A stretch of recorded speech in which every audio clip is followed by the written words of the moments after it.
Baik, saya akan memulai pidato saya dalam 3, 2, 1. Baik, di bulan Juli karena kegagalan dunia, maka muncullah mosi berbagai kali ini, yaitu dalam kondisi krisis global ini akan mengizinkan negara untuk menerapkan kebijakan ekonomi bersifat radikal. Dimuncul bahwa permasalahan terbesar dalam kasus kali ini akan sekaligus menjadi kegagalan terbesar dari tim oposisi, yaitu ada 2 poin. Yang pertama itu krisis berkepanjangan, yang kedua itu tak hanya itu krisis ekonomi, namun juga hanya ada krisis berkepanjangan ataupun krisis pangan dan lain sebagainya. Dewa Juru Hormat. Yang kedua, selanjutnya itu yang dimana saya akan menyebutkan satu quote dalam poin kali ini, yaitu Dewa Juru Hormat bahwa di dunia ini masih terdapat 0,5% dari seluruh jumlah negara di dunia yang mengalami krisis ekonomi atau krisis pangan atau krisis berkepanjangan dan sebagainya. Hal ini terbelakangnya seperti tingginya korupsi ataupun kurangnya lapangan pekerjaan ataupun bahkan krisis sumber daya alam dan lain sebagainya. Dewa Juru Hormat, tentu saja saya memiliki bukti-bukti konkret Dewa Juru Hormat. Yang pertama itu adalah bagaimana kan ketika dunia sedang dilanda seperti virus COVID-19, tentu saja ekonomi di sebuah negara pun di dunia Dewa Juru Hormat bahkan menurun sangat-sangat drastis. Dewa Juru Hormat, tanya itu. Yang kedua, tak hanya itu Dewa Juru Hormat, kondisi ini juga sering terjadi di negara berkembang seperti Indonesia, Malaysia, Thailand dan sebagainya. Namun hal tersebut namun di negara-negara berkembang tersebut masih kalah jauh dengan negara-negara maju, di mana kami akan jadikan patokan dalam debat kali ini, di mana kondisi negara maju meskipun mereka ekonomi radikal ini, mereka akan tetap stabil ataupun dapat menjaga kesabaran ekonomi mereka. Dewa Juru Hormat, yang di mana Dewa Juru Hormat mosi kali ini yaitu dalam kondisi krisis Dewan ini mengizinkan negara untuk menerapkan kebijakan ekonomi bersifat radikal. Kami memiliki 2 jenis kontekstualisasi, yaitu kontekstualisasi dari aktor juga konsep. Dimana dari aktor Dewa Juru Hormat kami memiliki 2 poin, yang pertama di pemerintah juga masyarakat. Dari pemerintah yaitu pemerintah bersifat ingin menjaga stabilitas ekonomi di suatu negara mereka, dan juga mereka juga memiliki kewenangan untuk menjaga membuat kebijakan, membuat kewenangan dan lain sebagainya. Jadi masyarakat sendiri mereka tentu saja mereka ingin mendapatkan pendapatan yang stabil, dan juga ingin mereka juga memiliki keterikatan legitimasi dan juga ikatan kontrak kerja dengan pemerintah, bukan Dewa Juru Hormat. Karena beralih menuju dari poin konsep, yaitu dari konsep ekonomi juga konsep negara Dewa Juru Hormat. Jadi konsep ekonomi radikal Dewa Juru Hormat, ekonomi radikal ini bersifat terus menerus, yang dimana menginginkan penyeluruhan pendapatan yang stabil di suatu negara, yang dimana para masyarakatnya harus kerjakan secara terus menerus, yang dimana dalam kondisi ini mereka akan melegalkan seperti minuman keras ataupun judi dan lain sebagainya itu akan dilegalkan Dewa Juru Hormat. Seperti di negara seperti yang telah saya sampaikan di pemerintah, Dewa Juru Hormat, negara merupakan suatu aspek yang terpegang penuh pemerintah, bukan Dewa Juru Hormat. Oleh karena itu memang konteks dunia kami itu kami akan menuju musuh ini. Mengapa Dewa Juru Hormat? Karena krisis ataupun sebuah negara sedang mengalami krisis ekonomi. Oleh karena itu dengan diadakannya ekonomi bersifat radikal ini, maka akan tetap secara perlahan meningkatkan atau perbaiki kondisi ekonomi di sebuah negara, bukan Dewa Juru Hormat. Toh pemerintah di suatu negara pun juga tidak akan semena-mena dalam membuat kebijakan bagi rakyatnya, yang pada akhirnya ini akan berdampak bagi negara mereka sendiri, bukan Dewa Juru Hormat. Toh rakyat juga diuntungkan even if dalam kondisi mereka digajakan terus menerus, tapi mereka juga akan mendapatkan fee ataupun gaji, bukan Dewa Juru Hormat.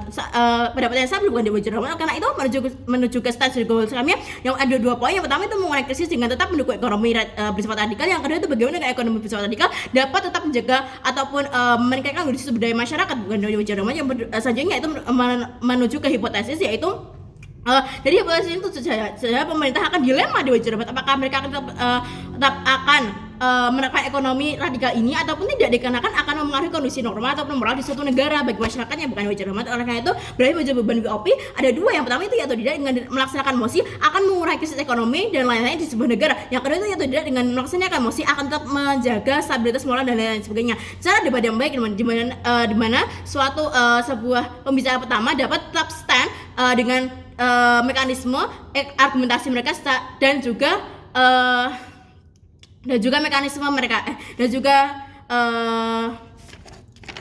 juga sikap terbaik di sisi mereka pun terbaik di sisi mereka Dewa Juru Hormat. Karena itu mekanisme dari sisi kami yaitu di mana ekonomi di sini Dewa Juru Hormat pendapat kali ini itu membahas satu cara mengurangi krisis, yang kedua itu mempertimbangkan moral atau value dari sebuah negara Dewa Juru Hormat. Karena itu dari mekanisme di sisi kami yaitu di mana yang pertama itu di mana ekonomi bersifat radikal ini akan dilakukan, yaitu negara berkembang dan negara terbelakang, yang di mana pendapatan per kapitanya sekarang dari Dewa Juru Hormat. Karena itu yang kedua kami akan menawarkan program ini even if di negara berkembang ataupun negara tertinggal Dewa Juru Hormat. Yang mana di negara berkembang sendiri kami akan melakukan seperti WFO, WFC ataupun bahkan yang berkaitan dengan alam Dewa Juru Hormat, yang dimana negara berkembang bagus yang alamnya tanya itu juga dengan alam ini kami terapkan di negara terbelakang juga Dewa Juru Hormat. Karena itu seperti mereka akan membuat sebuah tenaga listrik dari air hujan dan lain sebagainya Dewa Juru Hormat. Karena program ini akan dilaksanakan oleh masyarakat seperti pelakunya yaitu masyarakat dan juga pemerintah sebagai pengawas ataupun pengarah kegiatan melalui kebijakan. Mereka manifestasi di sisi kami kali ini ada 2 berdasarkan sisi ekonomi juga mental. Dari sisi ekonomi itu akan mengurangi krisis pangan, papan dan juga sandang. Dari sisi mental yaitu even if mereka masyarakat ada berbakat untuk dilegalkan perjudian lain, itu tidak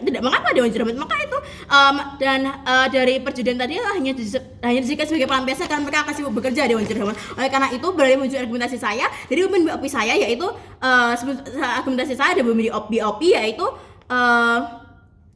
yang akan menjawab dari BOP saya, yaitu satu, dengan diterapkan ekonomi radikal justru akan mengurangi krisis ekonomi, namun akan bertimbal balik pada kestabilan mental warga negaranya Dewan Juru Hormat. Karena itu dari elaborasi dari argumentasi saya, yaitu dari yang pertama, dengan diterapkannya ekonomi radikal justru akan mengurangi krisis ekonomi, namun tetap bertimbal balik pada kestabilan mental dari warga negara Dewan Juru Hormat. Menurut statusku Dewan Juru Hormat yang menerapkan ekonomi radikal masih banyak dari negara-negara maju, bukan? Namun Dewan Juru Hormat tak ada salahnya jika ekonomi radikal tetap diterapkan di negara berkembang dan seluruh tingkatan negara, baik berkembang, maju ataupun terbelakang di Dewan. Bahkan jika dalam kondisi krisis justru penting, karena satu, jika melaksanakan ekonomi radikal ini, maka masyarakat dan pemerintah akan mendapatkan pendapat yang stabil atau meningkat, bukan di Dewan. Even if menegakkan anak-anak untuk bekerja, toh itu juga melatih anak-anak untuk bersifat mandiri ataupun disiplin dan lain sebagainya Dewan Juru Hormat. Yang kedua itu, maka pada akhirnya ini akan mengembalikan kondisi perekonomian dan terhindar dari krisis-krisis lainnya Dewan Juru Hormat. Yang ketiga itu, oleh karena itu pada akhirnya meskipun even if masih dalam keadaan krisis pun tidak akan separah sebelumnya Dewan Juru Hormat. Nah, sebelum ke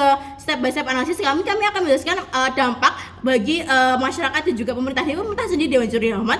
Benefit ataupun dampak dari pemerintah yaitu mereka akan balik modal dari ekspor ataupun impor yang mereka lakukan. Yang kedua yaitu jika dilegalkannya judi dan lain sebagainya, mereka akan menerapkan pengamanan yang akan lebih tinggi, bukan di daerah mereka Dewan Juru Hormat. Oleh karena itu beralih menuju benefit dari masyarakat, yaitu ada 3 poin. Yang pertama, mereka tetap akan mendapatkan pendapatan. Yang kedua itu, dikarenakan dilegalkannya anak-anak untuk bekerja, mereka akan melatih mental anak-anak untuk bersifat disiplin, tidak manja, karena mereka mendapatkan fee atau menggaji secara sejak mereka masih kecil Dewan Juru Hormat. Yang ketiga yaitu, karena dilegalkannya judi ataupun mabuk, maka hal-hal lain sebagai seperti menjaga hal ini akan tetap menjaga keselamatan mereka, dikarenakan mereka akan begitu terus menerus, bukan Dewan Juru Hormat. Selanjutnya yaitu beralih menuju step by step analisis kami dalam argumentasi kami kali ini, yaitu ada 3 poin Dewan Juru Hormat. Yang pertama yaitu dengan sosialisasi bahwa ekonomi radikal tidak seburuk itu Dewan Juru Hormat, karena even if mereka akan dikuras tenaganya, namun mereka tetap digunakan untuk judi dan lain sebagainya Dewan Juru Hormat pun itu.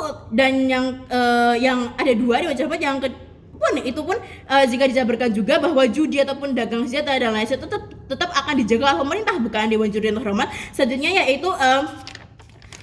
yaitu poin kedua dari step by step kami, yaitu dengan kembalikan membuat kebijakan ataupun sosialisasi kepada masyarakat atau pemerintah bagaimana cara menggunakan uang tersebut, bukan Dewan Juru Hormat. Karena itu kantor bagi sisi kami, yaitu kami akan tetap berdukung MOSI dan juga menyelesaikan ekonomi radikal, karena itu akan sangat bermanfaat untuk mengurangi krisis dari sebuah negara tersebut Dewan Juru Hormat. Dan juga kantor bagi sisi mereka tetap menolak dan juga krisis ekonomi akan terjadi di sisi mereka. Oleh karena itu saya tutup dan saya terima kasih.